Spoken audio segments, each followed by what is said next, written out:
Thank you God. इस chapter का title. Aditi की नजरें बस अभिनव पर ही होती हैं और वो तो बस उसे जी भर कर देख लेना चाहती थी और उसकी नजर उससे हट ही नहीं रही थी। अभिनव की भी नजर कई बार उससे मिलती है पर वो अपनी नजरें फेर लेता है। चाचू कहां पर है? राहुल। कौन, दक्ष चाचू? अभिनव हाँ में सिर हिला देता है। वो तो वही है घर पर। अभिनव।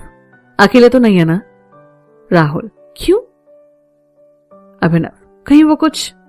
राहुल बोला, चिंता मत कर, वो जो भी करेंगे सोच समझ कर करेंगे। वहीं ये चारों भी घर पहुंचते हैं। रोहित दक्ष से बोला, पता चला कौन थे वो लोग? दक्ष, भैया आप ज्यादा मत सोचिए किसी भी चीज के बारे में। उसने हमारे अभी को नुकसान पहुंचाया है, बचेगा थोड़ी ना। वीर दक्ष पर संभल कर। दक्ष बोला, आप सब चिंता मत कीजिए, और बस वहां से बाहर निकल जाता है। उधर सतनाम सिंह, क्यों आया तू अभी यहां बेवकूफ? जय, पापा क्या हो गया? वो अभी तक मरा नहीं है? सतनाम, बेवकूफ जब कहा था शांत रहने को, तो हर जगह अपना निकम्मापन दिखाना जरूरी है क्या? जय बोला, पापा हमने तो वैसे ही किया ना जैसा आप चाहते थे। सतनाम, पर हुआ तो नहीं ना वैसा, उन सबको खत्म करना था, पर देख।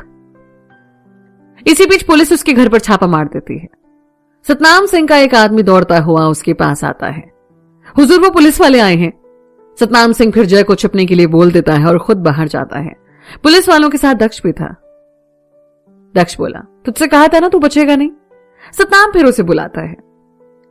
देखो जो हो गया उसे भूल जाते हैं, बच्चा समझकर माफ कर दो। दक्ष कुछ देर सोचता है, बोला, ठीक है पर मेरी एक शर्त है। सतनाम, हमें तुम्हारी हर शर्त मंजूर है। दक्ष बोला, वो मेरे पैरों पर गिरकर माफी मांगे पहले। सतनाम, ठीक है उसे बुलाता हूं, पर इन्हें तो भेज दो। दक्ष फिर पुलिस वालों से बात करके उन्हें वहां से जाने के लिए कहता है और दक्ष और सतनाम सिंह जाकर सोफे पर बैठ जाते हैं। थोड़ी देर में सतनाम सिंह जय को बुलाता है। जय, इनसे माफी मांगो कि आइंदा ऐसी कोई हरकत नहीं करोगे। जय पहले हैरान हो जाता है। सतनाम बोला, सुना नहीं तुमने? जय फिर आकर उसके पैरों में गिरकर माफी मांगता है, पर उसी वक्त दक्ष उसे जोर से एक लात मारता है। सतनाम सिंह, ये क्या बदतमीजी है? दक्ष बोला, क्यों? सिर्फ एक लात पड़ने से तुझे इतना गुस्सा आया तो सोच मुझे कितनी तकलीफ हो रही होगी जब वहां मैंने अभी को जिंदगी और मौत से लड़ते देखा है। और उठकर वो जय और सतनाम सिंह की अच्छे से कुटाई करता है।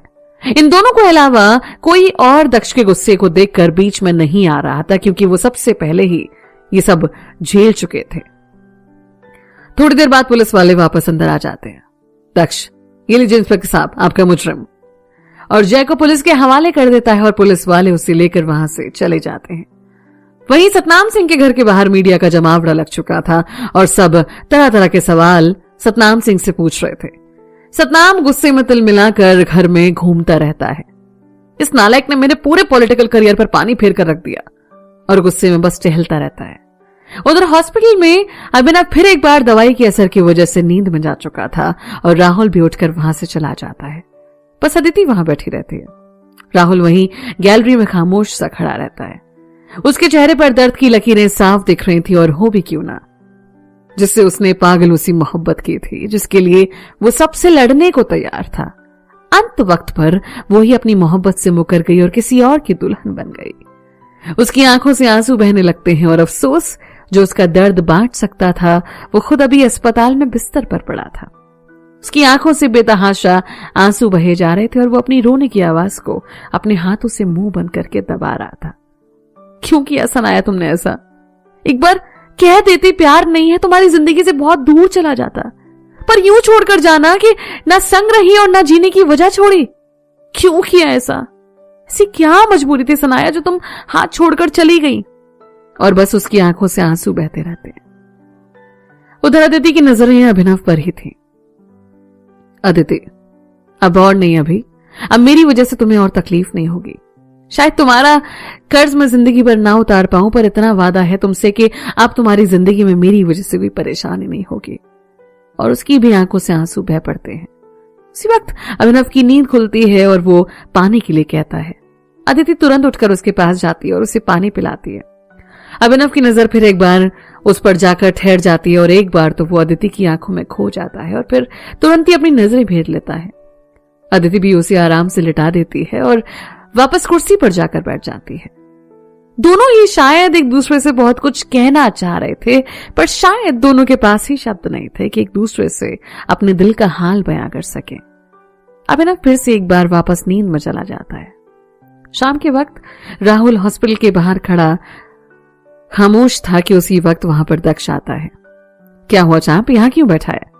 राहुल फीकी मुस्कान के साथ, कुछ नहीं चाचू, वो बस यूं ही बाहर आ गया था। दक्ष, चला जा, चाय पीते हैं, और चाय वाले को 2 चाय के लिए बोलता है। राहुल, क्या बात है, अब बता। चाचू कुछ भी तो नहीं। दक्ष, ये जो तुम दोनों खेल खेल रहे हो ना बेटा, वो कम से कम मेरे साथ तो मत खेलो। देख, जो हो गया उसे तू या और कोई बदल नहीं सकता, पर अब अपना ध्यान रख। मुझे पता है इस वक्त तुझे कितनी तकलीफ हो रही है, पर अब खुद को संभाल। हम सबको तेरी जरूरत है और यूं टूटने से कुछ नहीं होगा। राहुल बस सिर हिला देता है। इसी बीच दोनों की चाय आ जाती है और दोनों चाय पीने लगते हैं। दक्ष बोला, वक्त दे खुद को, सब सही हो जाएगा, बस खुद को तकलीफ मत देना। खुद को दर्द पहुंचाकर दर्द से दूर नहीं भाग सकते हैं, बस अपना ध्यान रखना राहुल। और राहुल फिर से एक बार हाँ में सिर हिला देता है। दक्ष, चैंपियन, तेरे चेहरे पर उदासी अच्छी नहीं लगती, तो प्लीज मत रहे ऐसे। और जो तुझसे दूर है ना, अगर उसे तेरे इस हाल के बारे में पता चलेगा तो यकीन मान वो भी खुश नहीं होगी। और फिर उसके कंधे पर हाथ रखकर हौसला रखने को कहता है। थोड़ी देर बाद दोनों वापस हॉस्पिटल के अंदर आ जाते हैं। अभिनव नींद में ही था और अदिति वहीं बैठी उदास आंखों से उसे देख रही थी। इसी बीच ये दोनों भी वहीं आ जाते हैं। ठीक है ये अदिति? अदिति हाँ में सिर हिलाती है और ये दोनों भी वहीं पर बैठ जाते हैं। थोड़ी देर में अभिनव की नींद खुल जाती है। अभिनव बोला, आप सब कब आए? दक्ष, जब तू नींद में था।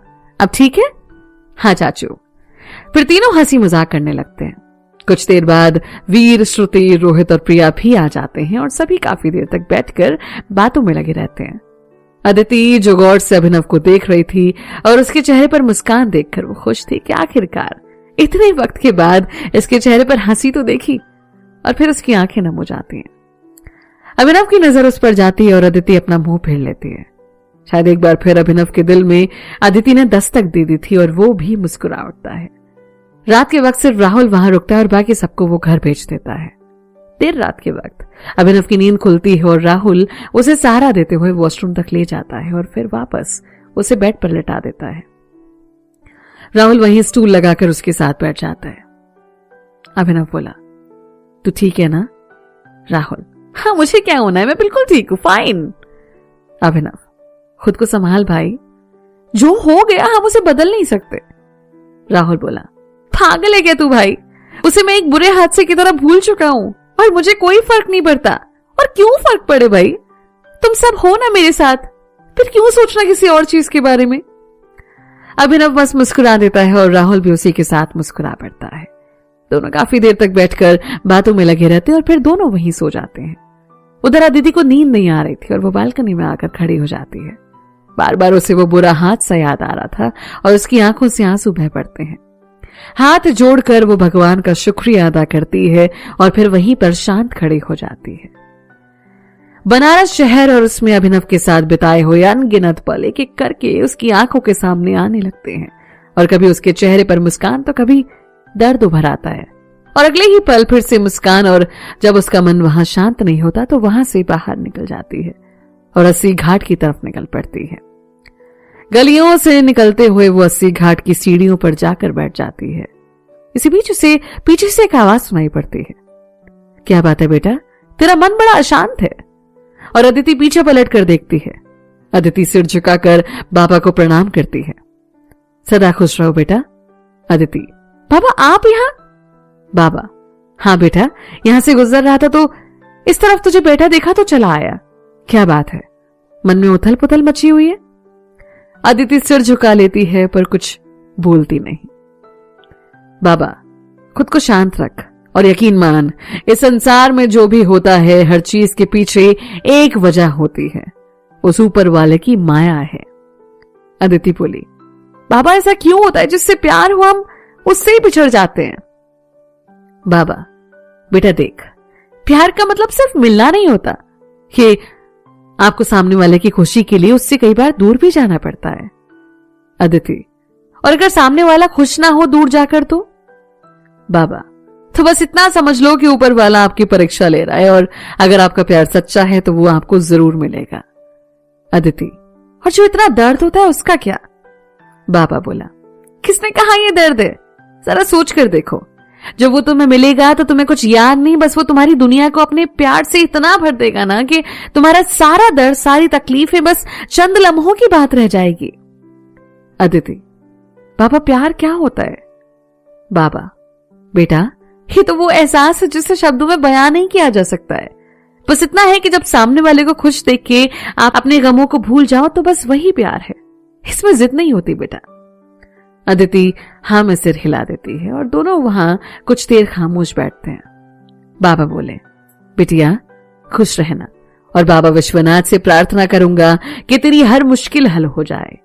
और फिर उठकर वो वहां से चले जाते हैं। अदिति काफी देर तक बैठी बैठी उनकी बातों के बारे में सोचती रहती है और फिर उसके चेहरे पर मुस्कान आ जाती है और वो वहां से उठकर चल पड़ती है लॉज की तरफ।